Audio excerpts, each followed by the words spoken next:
নমস্কার বন্ধুরা, তোমাদের সবাইকে স্বাগত জানাই ইংল্যান্ডের ম্যানচেস্টার থেকে একটা নতুন ব্লগে। আজকে বারটা হচ্ছে তোমার বুধবার।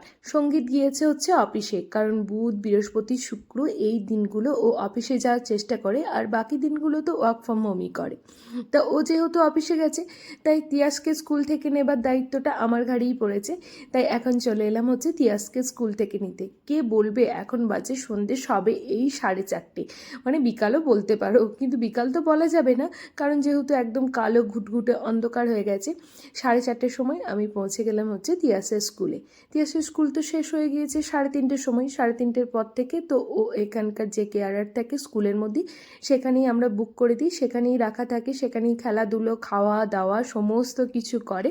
তারপর আমাদের যখন সময় হয় তখন আমরা ওকে এসে নিই। আজকে 4:30-এর মধ্যেই আমি চলে এসেছি, যেহেতু আমি তাড়াতাড়ি অফিস থেকে বেরিয়ে পড়েছিলাম।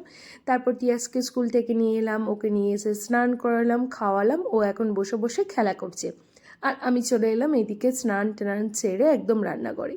আর চুলটাকেও ভালো করে তেল দিয়ে একদম বেঁধে নিলাম, কালকে অফিস থেকে এসে শ্যাম্পু করব। আজকে আর শুধুমাত্র গায়ে স্নান করলাম, মাথায় স্নান আর করলাম না, কারণ অনেক দিন ধরে কোনো রকম চুলে তেলই লাগানো হয়নি। আজকে আচ্ছা করে তোমার চুলে তেলও লাগিয়েছি। আর এখানে তো শীতকাল, সব সময় একটু ড্যান্ড্রফের প্রবলেমও আমার হয়েছে, সেই জন্য দেখলাম আজকে তেল লাগাতেই হবে। যাই হোক, কথা বলতে বলতে কিন্তু সঙ্গীত অফিস থেকে ফিরে গেছে। এই যে ভিডিওগুলো দেখছো সঙ্গীতই বানিয়ে দিয়েছে। তারপর আমি লেগে পড়লাম হচ্ছে রান্না বান্নায়। এই যে অফিসে যাওয়ার দিনগুলো, পুরো যে কটা দিন অফিসে আমি যাই সে কটা দিন যেন মনে হয় লাইফটা একবারে পুরো যন্ত্রের মতো চলে। মানে প্রত্যেকটা কাজ একবারে টাইমে টাইমে বাঁধা থাকে, একটু এদিক থেকে ওদিক হলেই একদম বিশাল বড় বিপদ হয়ে যাবে, এরকম একটা ব্যাপার আমার মনে হয়। যেমন অফিস থেকে ফিরি, কোনো রকম রেস্ট না নিই, একদম হচ্ছে ডিরেক্ট গিয়ে হচ্ছে তোমার শাওয়ার নেওয়ার পরেই হচ্ছে একদম এই পুজো টুজো সেরে একদম রান্নাঘরে চলে আসা। রান্নাঘরে এসেই এই যে বানাচ্ছি আজকে হচ্ছে রুটি, আর তার সাথে বানাবো হচ্ছে বাঁধাকপির তরকারি। এটাই হচ্ছে আজকে আমাদের রাত্রের মেনু। সত্যি এই বিদেশে জীবনযাপন মনে হয় একটু যেন বেশিই কষ্ট, সেটা আমি এই দেশে এসে বুঝতে পারছি। কারণ এই দেশে কোনো রকম না পাই হেল্পিং হ্যান্ড, না পাই কোনো ফ্যামিলির কোনো রকম সাহায্য, কারণ ফ্যামিলি আমাদের থেকে অনেক দূরে, সেই ইন্ডিয়াতে। আমাদের এই দেশে কোনো রকম ফ্যামিলি মেম্বার কেউ নেই। তাই বিদেশে দিন কাটানো সত্যি এত কষ্ট কি বলবো।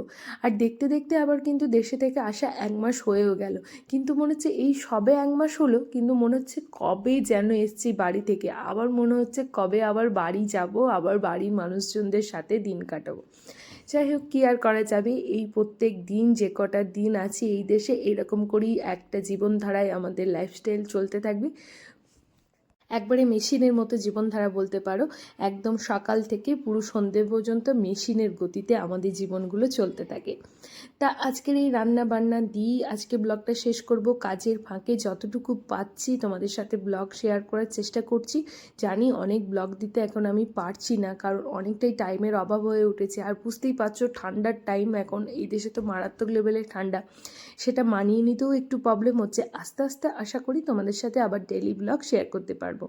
তা আজকের এই ছোট্ট ব্লগটা কেমন লাগলো অবশ্যই কিন্তু কমেন্ট করে জানিও। ভালো লাগলে প্লিজ পেজটাকে একটু ফলো করে দিও, আর যারা ইউটিউব থেকে দেখছো প্লিজ চ্যানেলটাকে একটু সাবস্ক্রাইব করে দিও। তোমাদের সবাইকে অসংখ্য অসংখ্য ধন্যবাদ আমার পাশে থাকার জন্য।